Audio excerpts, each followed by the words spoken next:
কাজেই শিক্ষা প্রণয়ন, শিক্ষা সিলেবাস প্রণয়ন কমিটিতে আল্লাহর নবীর হাদিসকে অস্বীকারী দুষ্কৃতিকারীকে ইসলামী স্কলার হিসেবে দেখিয়ে জনগণকে ধোঁকাবাজি, ভাওতাবাজি করার যে তৎপরতা শিক্ষা মন্ত্রণালয় থেকে করা হচ্ছে, আমরা তার তীব্র নিন্দা জানাই।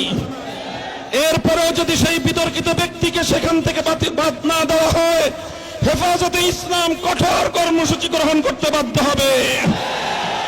সংগ্রামী সাথী ও বন্ধুগণ, স্পষ্ট ভাষায় কয়েকটি কথা আমরা জানিয়ে দিচ্ছি। রামগিরি মহারাজ, নীতিশ নারায়ণ সহ যারা আল্লাহর নবীর বিরুদ্ধে কটূক্তি করেছে এবং তাদের সমর্থন জুগিয়েছে, তাদের বিরুদ্ধে ভারত সরকার যদি কোনো পদক্ষেপ গ্রহণ না করে, আমাদের বাংলাদেশ সরকারের প্রতি আমাদের সুস্পষ্ট দাবি থাকবে ভারতীয় রাষ্ট্রদূতকে তলব করে তাকে স্পষ্ট প্রতিবাদ জানাতে, এরপরেও যদি কাজ না হয় প্রয়োজনে রাষ্ট্রদূতকে বহিষ্কার করতে, তারপরেও যদি কাজ না হয় প্রয়োজনে ভারতের সঙ্গে আমাদের কূটনৈতিক সম্পর্ক ছিন্ন করার আমরা আহ্বান জানাবো। আমাদের দ্বিতীয় স্পষ্ট বক্তব্য হলো, আমাদের দেশে মাঝে মাঝে আল্লাহর নবীর বিরুদ্ধে কটূক্তিকারী কিছু মুরতাদের আবির্ভাব ঘটে।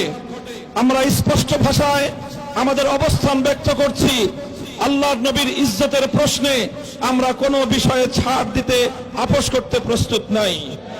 আমাদের অব্যাহত দাবি, আল্লামা আহমদ শফির দাবি, আল্লামা জুনায়েদ বাবু নগরীর দাবি, আল্লামা মুহিবুল্লাহ বাবু নগরীর দাবি হলো নবীজির বিরুদ্ধে কটূক্তিকারীদের জন্য সর্বোচ্চ শাস্তির আইন, মৃত্যুদণ্ডের বিধান চাই।